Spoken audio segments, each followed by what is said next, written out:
நம்ம Ashwin sweets and ஸ்நாக்ஸை export பண்றதுக்கு 7373041434 மற்றும் www.ashwinsweets.com கான்டாக்ட் பண்ணுங்க. 2025-26 ஆண்டில் தமிழக அரசுக்கு மொத்தம் 3,32,330 கோடி ரூபாய் வருவாய் கிடைக்கும் என பட்ஜெட்டில் மதிப்பீடு. மொத்தம் செலவினம் 4,39,293 கோடியாக இருக்கும் என்றும் பற்றாக்குறை 1,06,063 கோடியாக இருக்கும் எனவும் கணிப்பு. அடுத்த 2 ஆண்டுகளில் கல்லூரி மாணவ மாணவியர் 20 லட்சம் பேருக்கு இலவச லேப்டாப் அல்லது டேப்லெட் வழங்கப்படும். 2,000 கோடி ரூபாய் செலவில் திட்டம் செயல்படுத்தப்படும் என்று தமிழக அரசு அறிவிப்பு. மாதம் 1000 ரூபாய் மகளிர் உரிமை தொகை பெறாதவர்களிடம் இருந்து விரைவில் விண்ணப்பங்கள் பெறப்படும் என பட்ஜெட்டில் உறுதி. மகளிர் விடியல் பயண திட்டத்திற்கு பட்ஜெட்டில் 3,600 கோடி ரூபாய் ஒதுக்கீடு.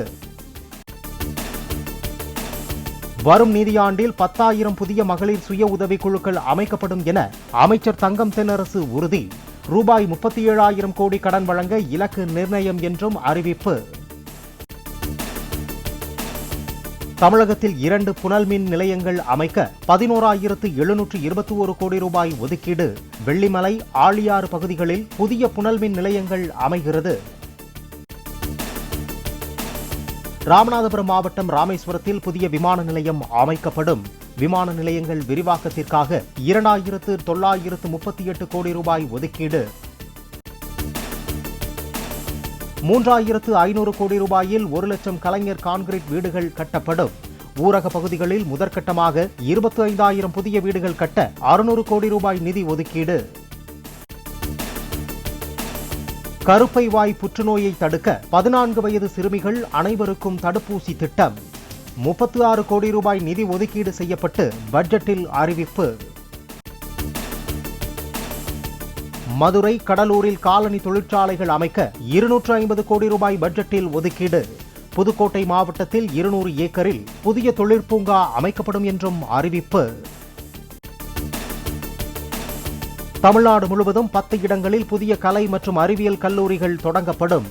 10 இடங்களில் 152 கோடி ரூபாய் மதிப்பீட்டில் புதிய அரசு தொழிற்பயிற்சி நிலையங்கள் அமைக்கப்படும்.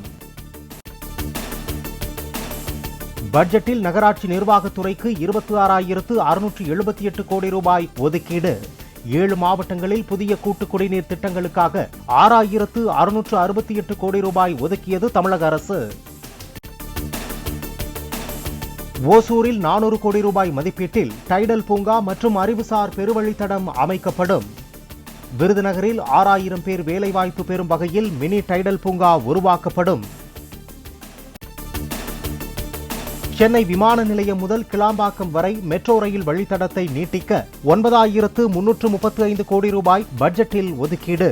பூந்தமல்லி, போரூர் வழித்தடத்தில் மெட்ரோ ரயில் சேவை டிசம்பரில் துவங்கும் என்றும் அமைச்சர் தங்கம் தென்னரசு அறிவிப்பு. கோயம்பேடு முதல் பட்டாபிராம் வரை மெட்ரோ ரயில் திட்டத்தை 9,774 கோடி ரூபாய் மதிப்பீட்டில் அமைக்க முடிவு. 8,779 கோடி ரூபாய் மதிப்பீட்டில் பூந்தமல்லி முதல் ஸ்ரீபெரும்புதூர் வரை மெட்ரோ ரயில் திட்டம். வெள்ள நீரை சேமிக்கும் வகையில் சென்னை கோவளம் அருகே புதிய நீர்த்தேக்கம் அமைக்கப்படும் என பட்ஜெட்டில் அறிவிப்பு. சுமார் 4,000 ஏக்கரில் அமையவுள்ள புதிய நீர்த்தேக்கத்திற்கு 350 கோடி ரூபாய் ஒதுக்கீடு. சென்னை கிழக்கு கடற்கரை சாலையில் போக்குவரத்து நெரிசலை குறைக்கும் வகையில் திருவான்மையூர் முதல் உத்தண்டி வரை உயர்மட்ட சாலை 2,100 கோடி ரூபாய் மதிப்பீட்டில் 14 கிலோமீட்டர் நீளத்திற்கு 4 வழித்தட சாலை அமைக்கப்படும் என தமிழக பட்ஜெட்டில் அறிவிப்பு. சென்னைக்கு அருகே 2,000 ஏக்கரில் புதிய நகரம் அமைக்கப்படும் என பட்ஜெட்டில் அறிவிப்பு. புதிய நகரை இணைக்கும் வகையில் மெட்ரோ வழித்தடம் நீட்டிக்கப்படும் என்றும் உறுதி. சென்னை வேளச்சேரி பிரதான சாலையில் இருந்து குருநானக் கல்லூரி சந்திப்பு வரை 310 கோடி ரூபாய் மதிப்பீட்டில் மேம்பாலம். முதலமைச்சரின் கிராம சாலைகள் மேம்பாட்டு திட்டத்திற்கு 2,200 கோடி ரூபாய் ஒதுக்கீடு. தனியார் பங்களிப்புடன் 1,500 கோடி ரூபாய் மதிப்பீட்டில் 30 மாதங்களில் சென்னை அடையாறு ஆறு தூய்மைப்படுத்தி சீரமைக்கப்படும். திருச்சி, மதுரை, கோயம்புத்தூர், ஈரோடு மாவட்டங்களில் ஆறுகளில் கழிவுநீர் கலப்பதை தடுக்க 400 கோடி ரூபாய் மதிப்பீட்டில் திட்டம். அரசு ஊழியர்கள் மற்றும் ஆசிரியர்கள் ஈட்டிய விடுப்பை சரண் செய்து பணப்பலன் பெறும் முறை 15 நாட்கள் வரை பயன்படுத்திக் கொள்ளும் வகையில் மீண்டும் அமலுக்கு வரும் என அறிவிப்பு. பெண்கள் பெயரில் சொத்துக்கள் பதிவு செய்தால் பதிவு கட்டணத்தில் 1% குறைப்பு. 10 லட்சம் ரூபாய் வரை பதிவு செய்யும் சொத்துக்களுக்கு சலுகை வழங்குவதாக தமிழக அரசு அறிவிப்பு.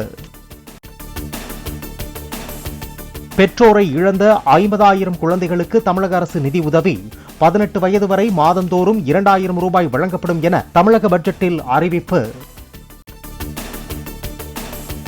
ஆன்லைன் டெலிவரியில் ஈடுபடும் 2,000 தற்சார்பு தொழிலாளர்களுக்கு இருசக்கர வாகனம் வாங்க தலா 20,000 ரூபாய் மானியம். தமிழக பட்ஜெட்டில் நிதி அமைச்சர் தங்கம் தென்னரசு அறிவிப்பு. வரும் நிதியாண்டில் 14 நகரங்களில் 1,713 கோடி ரூபாய் செலவில் புறவழிச்சாலை பணிகள் தொடங்கும். கோவை மற்றும் நெல்லையில் 573 கோடி ரூபாயில் புறவழிச்சாலைகள் அமைக்கப்படும் என்றும் தமிழக பட்ஜெட்டில் அறிவிப்பு. பட்ஜெட்டில் அறிவிக்கப்பட்ட திட்டங்களுக்கு எல்லாம் நிதி எங்கே இருக்கிறது என எதிர்க்கட்சித் தலைவர் எடப்பாடி பழனிசாமி கேள்வி. நீட் தேர்வு ரத்து, கல்விக்கடன் ரத்து உள்பட ஏற்கனவே கொடுத்த வாக்குறுதிகள் நிலை என்ன எனவும் சரமாரி கேள்வி. வெற்று அறிவிப்புகள் விளம்பரத்திற்கான பட்ஜெட் என்று எதிர்க்கட்சித் தலைவர் எடப்பாடி பழனிசாமி விமர்சனம். புது அறிவிப்புகள் வெளியிட்டாலும் மக்களின் கோபத்தை குறைக்க முடியாது என்றும் EPS திட்டவட்டம். மதுபான ஊழல் முறைகேடு குற்றச்சாட்டிற்கு தார்மீக பொறுப்பேற்று திமுக அரசு ராஜினாமா செய்ய வலியுறுத்தல். சட்டப்பேரவையில் இருந்து எதிர்க்கட்சித் தலைவர் எடப்பாடி பழனிசாமி தலைமையில் அதிமுகவினர் வெளிநடப்பு. தமிழக பட்ஜெட்டில் வெளியிடப்பட்டுள்ள அறிவிப்புகள் எல்லாம் நடைமுறைக்கு வருமா என்று தாவேக தலைவர் விஜய் கேள்வி. விளம்பர மாடல் திமுக அரசின் கடந்த கால அறிவிப்புகள் விளம்பரமாக மட்டுமே உள்ளதாகவும் விமர்சனம். டாஸ்மாகில் 1000 கோடி ரூபாய் முறைகேடு என கூறும் வழக்குகள் எப்போது பதிவு செய்யப்பட்டவை? மின்சாரத்துறை அமைச்சர் செந்தில் பாலாஜி அமலாக்கத்துறைக்கு கேள்வி. தங்கம் விலை ஒரே நாளில் சவரனுக்கு 1,440 ரூபாய் உயர்ந்தது. சென்னையில் 1 கிராம் தங்கம் 180 ரூபாய் உயர்ந்து 8,300 ரூபாய்க்கு விற்பனை. தமிழ்நாடு அரசின் வேளாண் பட்ஜெட் நாளை சட்டப்பேரவையில் தாக்கல். ஏப்ரல் 30ஆம் தேதி வரை பட்ஜெட் கூட்டத்தொடர் நடைபெறும் என சபாநாயகர் அறிவிப்பு. இந்திய வங்கதேச எல்லையில் எல்லை பாதுகாப்பு படையினர் ஹோலி கொண்டாட்டம். பஞ்சாபி பாடலுக்கு ராணுவ வீரர்கள் நடனமாடி உற்சாகம். சென்னை சவுகார்பேட்டையில் மேளதாளம் ஆட்டம் பாட்டத்துடன் களை கட்டிய ஹோலி கொண்டாட்டம். வாழ்த்துக்களை பரிமாறி வண்ணப்பொடிகளை தூவி இளைஞர்கள் இளம் பெண்கள் உற்சாகம். தமிழ்நாட்டில் அடுத்த 5 நாட்களுக்கு அதிகபட்ச வெப்பநிலை 2 முதல் 3 டிகிரி செல்சியஸ் வரையில் அதிகரிக்கக்கூடும். அதிக வெப்பநிலை மற்றும் அதிக ஈரப்பதம் இருக்கும் பொழுது அசௌகரியம் ஏற்படலாம் என வானிலை மையம் எச்சரிக்கை. நம்ம Ashwin sweets and snacks export பண்றதுக்கு 7373041434 மற்றும் www.ashwinsweets.com கான்டாக்ட் பண்ணுங்க.